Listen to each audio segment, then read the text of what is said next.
Hey Shrub Crafters, we're going to look and see how our deer and beef burritos and goose burritos have turned out after their first day of salting.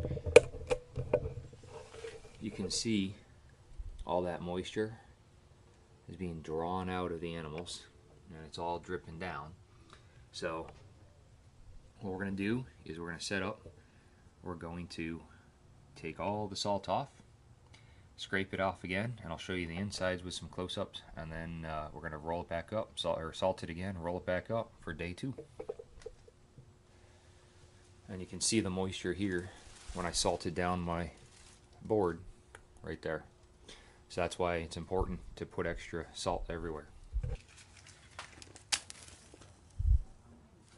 So this is where having the Weeby pelt scraper comes in handy, because when you're just taking salt off,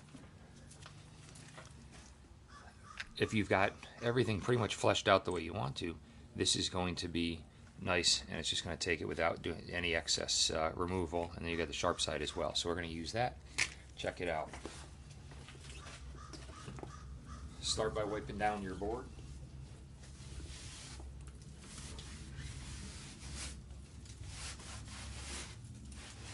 What's really nice is if you leave your shavings on the ground, getting ripe for the trap season, you can take this excess salt, mix it in on there, and use it back on your trap line. Or it just aids in getting everything back and nice and clean. So as I'm picking this up, I'm just pushing the excess salt on top back onto my board.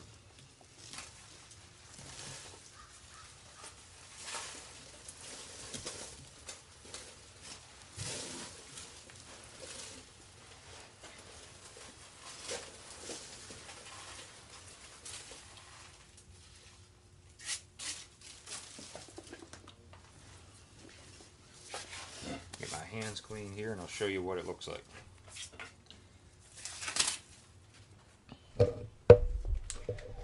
So,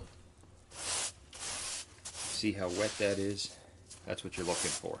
We're going to scrape all this right off. I'm just going to leave that, if there's any fine membrane on there, you can then start taking that off as well, give it another scraping, and then you're just going to resalt and do it again. So, here's what it looks like.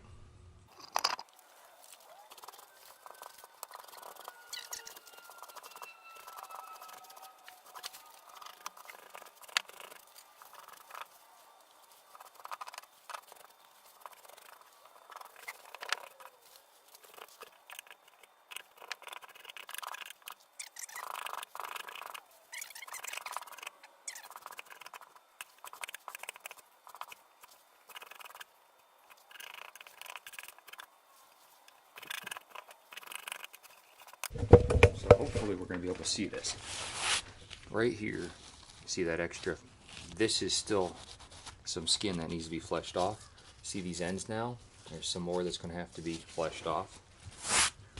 But you can see all that little bit starts to pull up and go. This is, the more you get off here, hopefully my camera's picking that up with this lighting. You're just going to work it all the way around up to these edges. You're going to keep these edges, push it right off.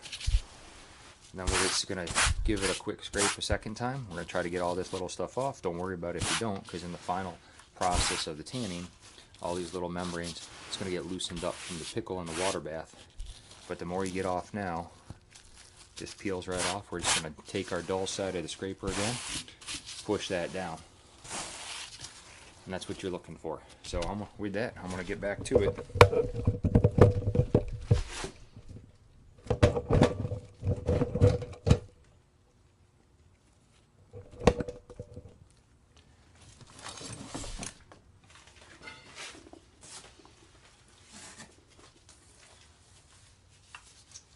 So I'll show you this Sheffield type scraper. Again, even though I keep them oiled, carbon steel, blood gets coming off. So I always like to wipe them. You can see this still is a sharp knife. This is a different much thicker than that post I showed you. Takes a different style, technique. Works nice. More like pushing a blunt dull instrument. And after using the posts, like I said, I rarely use this. That's personal choice.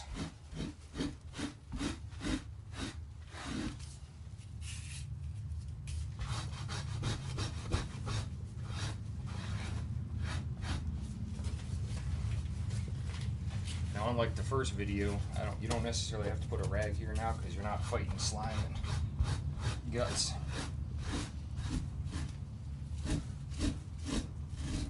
It's real important to watch that angle so you don't tear.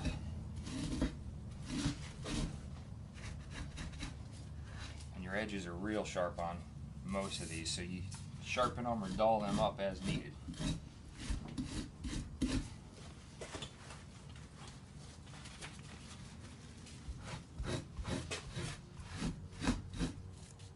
There you go. That's that real thin. Right under here, belly skin, just tore. It's hard to keep this stuff anyway.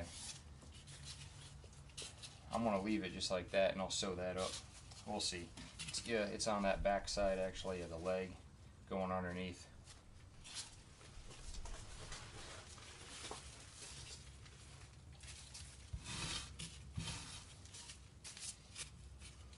On the legs, going back to the sharp edge of the weavy.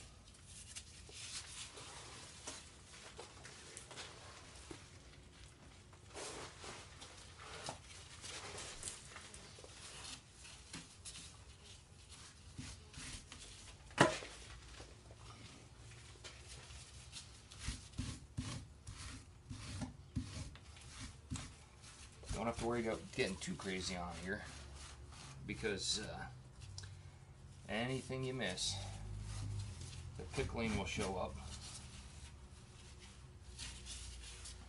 And you can also take off with sandpaper in a later stage. The biggest key I found is just getting it agitated in the skin. It's going to help the second salt process, then the bath process. It's going to help remove all that.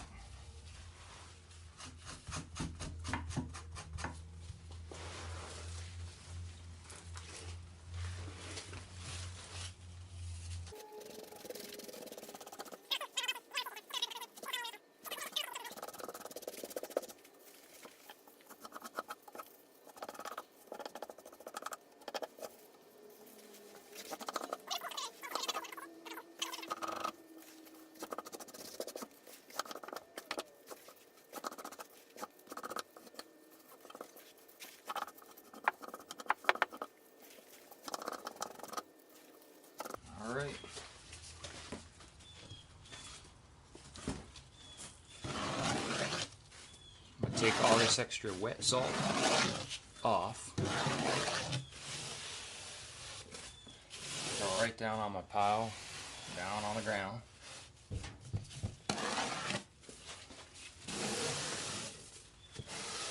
It's just saturated. I don't know if you can see that, probably not, but it is soaked. And that's what you're looking for. Same thing. We'll take our goose. And the goose is super fatty if you've ever had a goose. So you're going to be drawing a lot of it out. So waterfowl game birds tend to take a lot more in the drying process, more salt. So the more time you do the salt, the better. There's no rush to get it into the tanning solution. The only thing on if you're doing a hair-on tan for game, you just want to do your salt, and then get it in that pickling bath. And again, that just lets set the hair.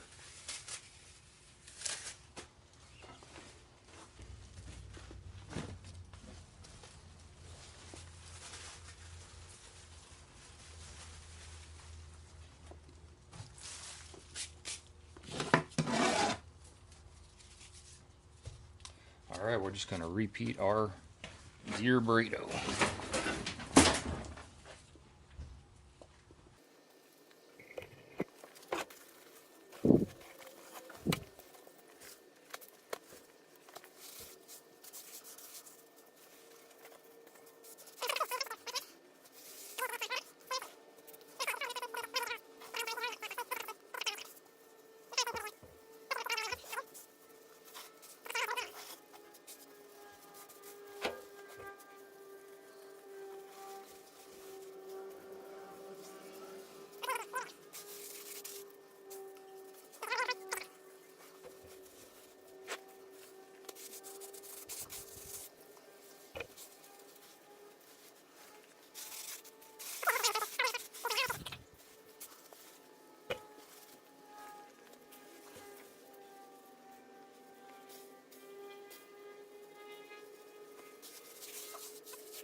Alright, and that's deer sausage burrito day 2.